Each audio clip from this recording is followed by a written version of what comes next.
शिव भक्त रावण दुष्ट होने के साथ साथ एक महान पंडित भी था, लेकिन हम में से बहुत कम लोग ये बात जानते हैं कि आखिर रावण अपनी किन किन खूबियों के कारण महान था। ये बात भी सत्य है कि अगर रावण में बुराई ना होती तो वो ईश्वर का रूप माना जाता। रावण का सबसे बड़ा दुश्मन उसका खुद का अहंकार था, जिसने उसका सर्वनाश किया। तो आइए जानते हैं रावण कौन था और कैसे वो बना शिव भक्त। रावण लंका का राजा था, जिसके 10 सिर थे और इसी कारण लोग उसे दशानंद भी कहते थे। ऋषि विश्वा और केकसी का पुत्र रावण बहुत ही पराक्रमी, शक्तिशाली, बलशाली, बुद्धिमान शिव भक्त था। वो एक बहुत ही विद्वान पंडित और बहुत बड़ा ज्ञानी था। रावण के शासन काल में लंका का वैभव अपने चरम पर था। उसका महल सोने का बना था, जिस कारण लंका को सोने की नगरी और सोने का महल भी कहा जाता है। रावण के अंदर एक बुराई थी कि वो बहुत अहंकारी था और उसके अंदर ये अहंकार उसकी माँ और राक्षस की बेटी केकसी ने भरा था। मैं चाहती हूँ कि सारी सृष्टि पर केवल राक्षसों का ही राज हो और देवताओं का विनाश हो। पुत्र रावण, मैं जानती हूँ कि तुम भगवान शिव के परम भक्त हो और दिन रात उन्हीं की पूजा पाठ में लगे रहते हो। क्यों न तुम भगवान शिव की तपस्या करके लंका में रहने के लिए उन्हें मना लो, फिर संसार में किसी में इतनी हिम्मत नहीं होगी कि तुम्हें पराजित कर सके। माता, आपका कहना उचित है। मैं आज ही हिमालय पर्वत पर जाकर भगवान शिव की कठोर तपस्या करके उन्हें प्रसन्न करता हूँ। कई वर्षों तक हिमालय पर रावण ने शिवजी की तपस्या की और इस दौरान वो एक एक कर अपना सिर काट कर शिवलिंग पर चढ़ा रहा था। एक एक कर उसने अपने 9 सिर काट दिए। इसके पश्चात जब वो अपना 10वां और आखिरी सिर काटने लगा, तभी भगवान शिव प्रकट हो गए। रावण, मैं तुम्हारी भक्ति से बहुत प्रसन्न हूँ। मांगो, तुम्हें क्या चाहिए? प्रभु, आपके दर्शन पाकर मैं धन्य हो गया। प्रभु, मेरी इच्छा है कि आप मेरे साथ लंका चलें और वहीं रहकर मुझे अपनी भक्ति और सेवा का मौका दें।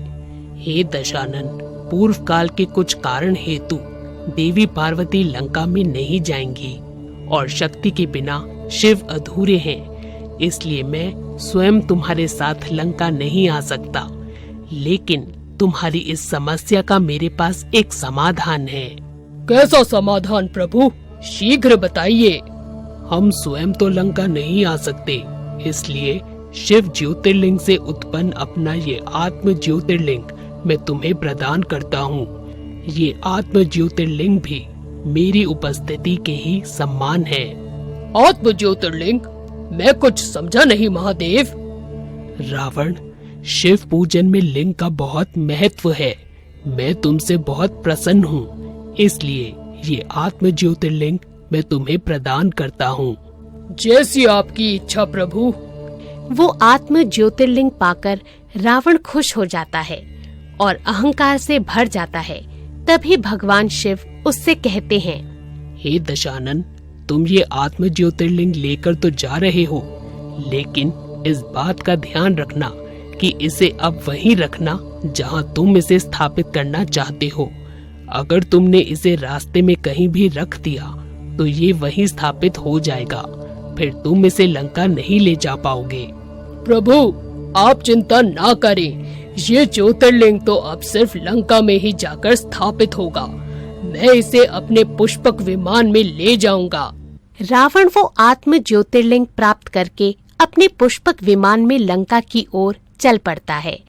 ये देख देवतागण घबरा जाते हैं और सभी देवताओं के परामर्श पर देवराज इंद्र विष्णु भगवान के पास जाते हैं। त्राहि माम, त्राहि माम, हे प्रभु हमारी रक्षा कीजिए। क्या बात है देवराज इंद्र, आपकी चिंता का क्या कारण है?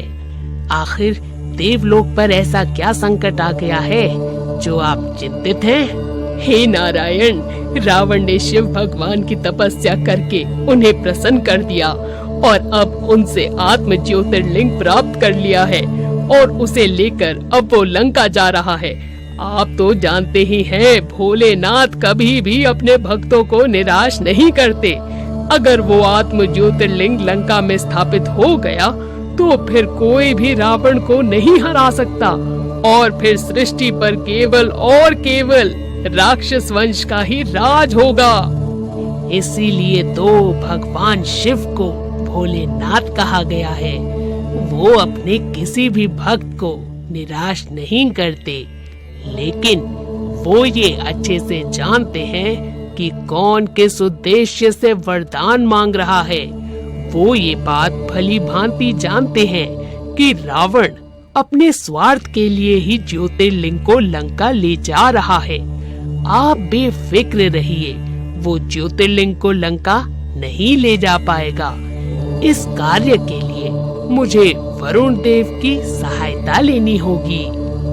भगवान विष्णु की आज्ञा पाकर वरुण देव प्रकट होते हैं। वरुण देव, रावण भगवान शिव द्वारा प्रदान किया गया आत्म ज्योतिर्लिंग लेकर जा रहा है। मैं चाहता हूँ कि आप किसी तरह उसके पेट में प्रवेश कीजिए ताकि उसका ध्यान भटक जाए। मैं समझ गया प्रभु कि मुझे क्या करना है। रावण अपने वाहन में आत्म ज्योतिर्लिंग को अपने हाथों में लिए उड़ा जा रहा था। हा हा हा हा। तभी वरुण देव वहां पहुंचकर वायु बनकर उसके पेट में प्रवेश करते हैं और रावण बेचैन हो जाता है। उसके पेट में गुड़गुड़ाहट शुरू हो जाती है। अरे, ये मुझे अचानक से लघु शंका प्रतीत हो रही है और बहुत ही असहनीय हो रहा है। जब तक जाऊंगा नहीं मुझे चैन नहीं आएगा। अभी इस विमान को रोकना होगा, लेकिन तब तक मैं इस ज्योतिर्लिंग को जमीन पर भी तो नहीं रख सकता। कौन है जो मेरा ज्योतिर्लिंग पकड़कर खड़ा होगा? तभी भगवान विष्णु एक बालक गडरिया का रूप लेकर वहां से गुजरने लगते हैं। उन्हें देख रावण उनके पास जाते हैं और कहते हैं, ओ बालक, मेरी एक बात सुन। तुमने मुझे पुकारा? कौन हो तुम? मैं लंका नरेश रावण हूँ। तुम मेरा ये शिवलिंग हाथ में पकड़कर रखना, मैं कुछ ही देर में आता हूँ। लेकिन मुझे तो अभी अपनी गाय को चराने जाना है। यदि मैं समय पर नहीं गया तो बहुत देर हो जाएगी। ए बालक, तेरी इतनी जुर्रत कि तू लंकेशपति रावण को इनकार कर रहा है। तुम शायद मेरे क्रोध को नहीं जानते। अगर जानते होते तो ऐसा कहने की बिल्कुल हिम्मत नहीं करते। अच्छा ठीक है, लेकिन जल्दी आना। मैं ज्यादा देर तक इसे उठाकर नहीं रख सकता। हाँ हाँ, मैं जल्द ही आ जाऊंगा, लेकिन याद रखना इसे बिल्कुल भी जमीन पर मत रखना। रावण वो ज्योतिर्लिंग उस गडरिये के हाथ में देकर चला जाता है, लेकिन धीरे धीरे उसका भार बढ़ता जाता है। अरे, ये ज्योतिर्लिंग का भार बढ़ता क्यों जा रहा है? मुझसे तो अब ये पकड़ा भी नहीं जा रहा। लंकेशपति जी, जल्दी आइए। अरे, ये तो और भारी हो गया। लंकेश्वर को गए हुए भी काफी वक्त हो गया। अब इसका भार मुझसे संभाला नहीं जा रहा। देखते ही देखते उस ज्योतिर्लिंग का भार बढ़ता गया और आखिर में वो गडरिया उसे जमीन पर रखकर अंतर ध्यान हो गया। अरे, वो गडरिया कहाँ गया? और ऊपर से वो नालायक इसे जमीन पर रख गया। भगवान शिव ने इसे जमीन पर रखने के लिए साफ मना किया था। ये अवश्य ही देवताओं की चाल है, पर मेरी शक्ति को शायद वो नहीं जानते। मैं इस ज्योतिर्लिंग को अपने साथ उठाकर लेकर ही जाऊंगा। रावण उसे उठाने की कोशिश करता, लेकिन वो उस जगह से हिल ही नहीं रहा था। काफी देर तक कोशिश करने के बाद आखिर में रावण बिना ज्योतिर्लिंग लिए ही वापस लंका लौट गया। अगर वो उस ज्योतिर्लिंग को लंका ले जाता तो वो अपने अहंकार से सारी सृष्टि को नष्ट कर देता।